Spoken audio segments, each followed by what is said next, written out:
Welcome to study physics. आज के lecture में हम लोग चैप्टर 2 के सॉल्यूशन को कंटिन्यू करेंगे। जो आज का हमारा फर्स्ट क्वेश्चन होगा दैट इज़ क्वेश्चन नंबर 31।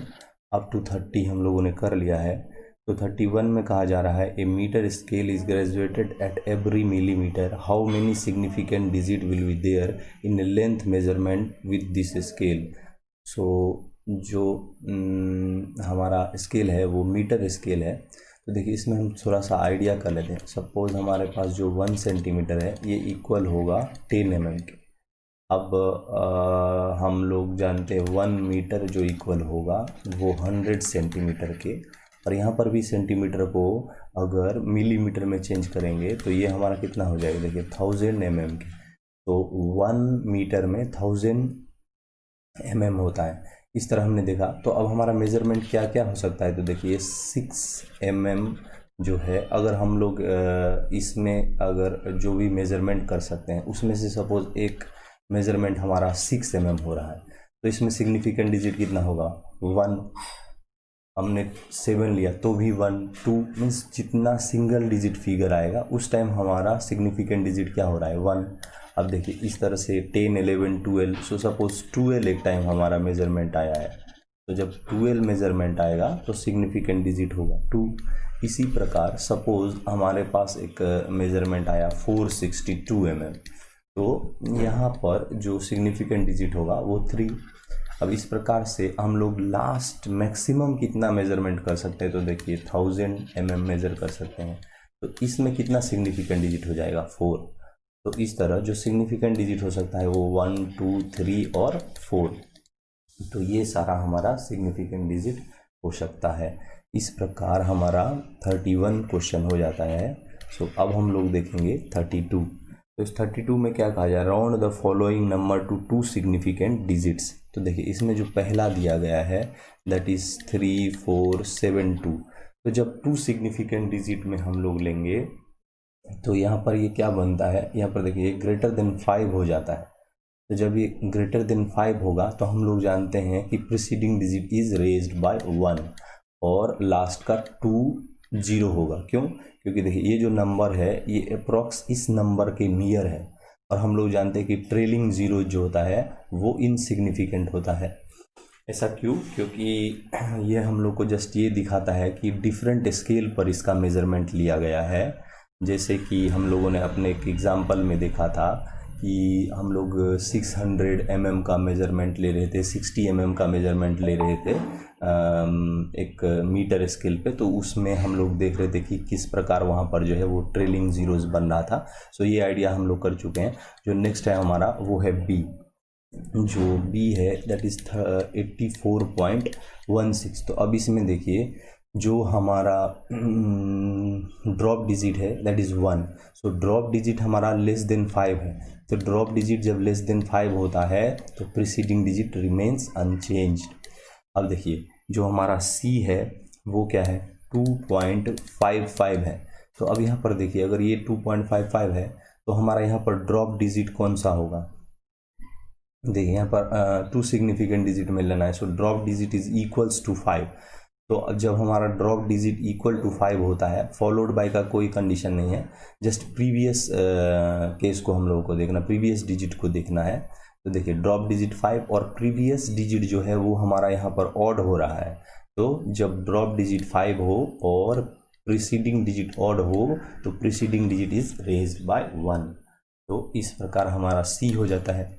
अब डी में हम लोगों से कहा है नंबर 28.5। सो यहाँ पर देखिए जो ड्रॉप डिजिट है वो इक्वल टू 5 है और प्रीसीडिंग डिजिट जो है वो इवन है। सो जब ड्रॉप डिजिट 5 और प्रीसीडिंग डिजिट इवन तो हमारा जो प्रीसीडिंग डिजिट है वो रिमेन्स अनचेंज्ड हो जाता है। तो इस प्रकार हमारा 32 हो जाता है। सो नेक्स्ट जो है वो है हमारा 33। तो अब 33 में हम लोगों से पूछा जा रहा है the length and radius of cylinder measured with a slide capillaries are found to be this and this respectively, calculate the volume of cylinder। तो देखिए इसमें हम लोगों से जो है वो लेंथ और यहाँ पर जो है सो और एक डेटा दिया गया है that is length and radius. तो देखिए लेंथ जो हम लोगों को दिया गया है दैट इज़ 4.54 सेंटीमीटर और जो रेडियस है हमारा दैट इज़ 1.75 सेंटीमीटर। तो हम लोगों से पूछा जा रहा है calculate the volume of cylinder. तो देखिए वॉल्यूम ऑफ सिलेंडर क्या होगा, सो पाई आर स्क्वायर इंटू एल। अब इस वैल्यू को अगर आप लोग हम लोग यहाँ पर रखेंगे सो 3.14 इंटू 1.75 सो सारा डेटा हमारा सेंटीमीटर में ही है, दोनों ही ये और ये। तो हम लोग जो है सो इसको सेंटीमीटर में ही रहने देते हैं। तो ये हो गया हमारा आर स्क्वायर और ये एल। तो इसका वैल्यू जब हम लोग सॉल्व करेंगे तो ये आएगा 43.657 सेंटीमीटर स्क्वायर। अब देखिए यहाँ पर जो हमारा डेटा था मीन्स लेंथ और रेडियस वो था 3 सिग्निफिकेंट डिजिट में। तो यहाँ पर जो है वो हमारे पास आंसर भी लाना होगा 3 सिग्निफिकेंट डिजिट में। तो अब देखिए हम लोग जब आंसर 3 सिग्निफिकेंट डिजिट में लाएंगे तो वो किस प्रकार से होगा। देखिए यहाँ पर हमारा जो है ड्रॉप डिजिट इज़ 5 और प्रीसीडिंग ड्रॉप डिजिट इज़ 5 और followed by non zero number हो रहा है। यहाँ पर जो कंडीशन आ रहा है वो ड्रॉप डिजिट 5 और followed by non zero number हो रहा है। तब उस सिचुएशन में क्या होता है, प्रीसीडिंग डिजिट को 1 से बढ़ाया जाता है। तो देखिए ड्रॉप डिजिट 5 और फॉलोड बाय जब नॉन जीरो नंबर होगा तो प्रीसीडिंग डिजिट को 1 से बढ़ाया जाएगा। तो उस सिचुएशन में जो हमारा आंसर आएगा दैट इज़ क्या हो जाएगा 43.7 सेंटीमीटर स्क्वायर। तो इस प्रकार हमारा जो है नेक्स्ट जो हमारा क्वेश्चन है दैट इज़ 34। तो 34 में हम लोगों से क्या कहा जा रहा है, the thickness of a glass plate is measured to be, जो डेटा है हमारे पास 2.17 mm और दूसरा डेटा है अगेन 2.17 mm और थर्ड टाइम मेजरमेंट का जो वैल्यू है वो 2.18 mm है। तो अब अगर हम लोग इसका एवरेज वैल्यू कैलकुलेट करेंगे तो किस प्रकार होगा, देखिए इन सब को ऐड कर लेंगे।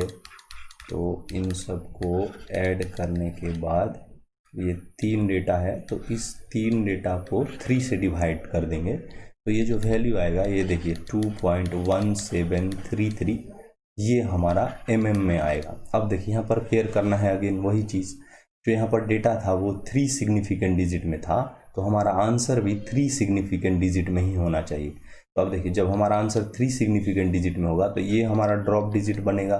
अब ड्रॉप डिजिट हमारा लेस देन 5 है तो जब ड्रॉप डिजिट लेस देन 5 होगा तो प्रीसीडिंग डिजिट रिमेन्स अनचेंज। तो ये हमारा जो है वो आंसर हो जाएगा। अब नेक्स्ट जो है हमारा दैट इज़ 35। तो 35 में क्या कहा जा रहा है, the length of the string in a simple pendulum is measured with the metre scale to be 90 centimetre, the radius of the bob plus the length of the hook is calculated to be this value using measurement with a slide capabilities. What is the effective length of the pendulum? So हम लोग को effective length of pendulum पूछा जा रहा है। तो देखिए length of जो स्ट्रिंग दिया गया है दैट इज़ हमारा 90 सेंटीमीटर का बताया गया है और दूसरा जो डेटा है the radius of bob plus the hook. So ये जो हमारा रेडियस है वो बॉब प्लस हुक सिस्टम का जो है वो रेडियस दिया गया है वो कितना है, तो देखिए यहाँ पर है हमारा वैल्यू 2.13 सेंटीमीटर। अब यहाँ पर हम लोगों से पूछा जा रहा है effective length effective length of the pendulum. So देखिए यहाँ पर हम लोग को ये भी समझाया जा रहा है कि इफेक्टिव लेंथ को क्या बताया जा रहा है कि distance between point of suspension and centre of the Bob. तो देखिए distance between point of suspension, तो अब देखिए ये जो हमारा था वो लेंथ था इस पेंडुलम का। अब यहाँ पर सपोज किसी हुक में एक बॉब लगा हुआ है तो यहाँ पर hook plus bob up to bob का रेडियस का जो डिस्टेंस है वो हम लोग को इतना बताया गया है और ये लेंथ हमारा 90 सेंटीमीटर बताया गया है। तो अब इफेक्टिव लेंथ जो होगा वो यहाँ से यहाँ तक का लेंथ है। तो ये हम लोग क्या कह सकते हैं कि अब देखिए हम लोग यहाँ पर ही केयर करेंगे, जो हमारा डेटा है यहाँ पर 2 सिग्निफिकेंट डिजिट है और यहाँ पर 3 हो रहा है तो हम लोग अगर यहीं पर चेंज कर लेंगे तो हमको आंसर में चेंज करने का ज़रूरत नहीं आएगा। तो अभी देखिए हम लोग यहाँ पर क्या करें, सिग्निफिकेंट डिजिट के केस के लिए, तो यहाँ पर हमारे पास अगेन ये जो है वो ड्रॉप डिजिट है, तो ड्रॉप डिजिट लेस देन 5, तो इसका हमको अगर 2 सिग्निफिकेंट डिजिट चाहिए होगा तो हम यहाँ तक लिख सकते हैं। तो आप देखिए इफेक्टिव लेंथ जो आ जाएगा वो 90 प्लस 2.1, सो इसका जो वैल्यू आएगा वो सेंटीमीटर में, सो ये वैल्यू आएगा हमारा 92.1 सेंटीमीटर। तो इस प्रकार हमारा चैप्टर 2 कंप्लीटली सॉल्व हो जाता है। तो thank you to all, with a request to share and subscribe, support, like, so thank you.